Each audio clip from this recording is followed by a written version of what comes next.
Your next question will come from Runal Patel, a student at Drake University here in Des Moines. Mr. Yang, next summer we will celebrate the 30th anniversary of the passage of the Americans with Disabilities Act, which was sponsored by Iowa's very own former Senator Tom Harkin. If elected president, what will you do to help students with disabilities gain equitable access in both school and the workplace? Thank you for the question.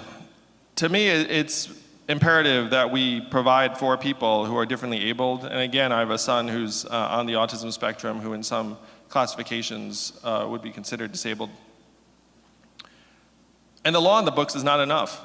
I mean, a lot of what happens with politicians, and this is one reason why a lot of you have checked out on politics, is that you have this instinct that you change the rule, and then that does not actually necessarily change the lived reality of the people it's meant to. So the ADA, the Americans with Disabilities Act, is an example. Rules on the books, but then you go to places, and there are all these places that are not accessible, that theoretically should be accessible.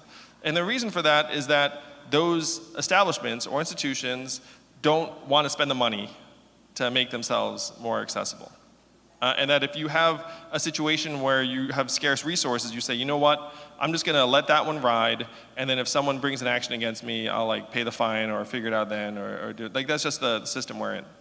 So a lot of what we have to do is try and remove that choice from these institutions and say, look, here are the resources, and then complying with the ADA gets much, much easier.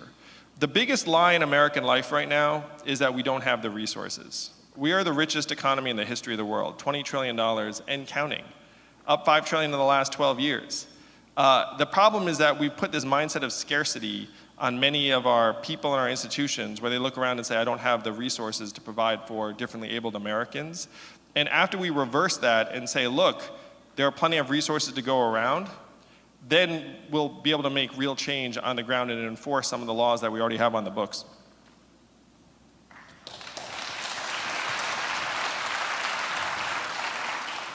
Let's get this bread, freedom dividend.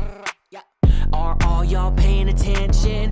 Automation gonna sweep the nation unless we get him in. Andrew Yang, 2020 freedom dividend. Climate change is real again. Science rules. Teachers bringing home some bread. Medicare for every citizen. Andrew Yang, 2020 freedom dividend.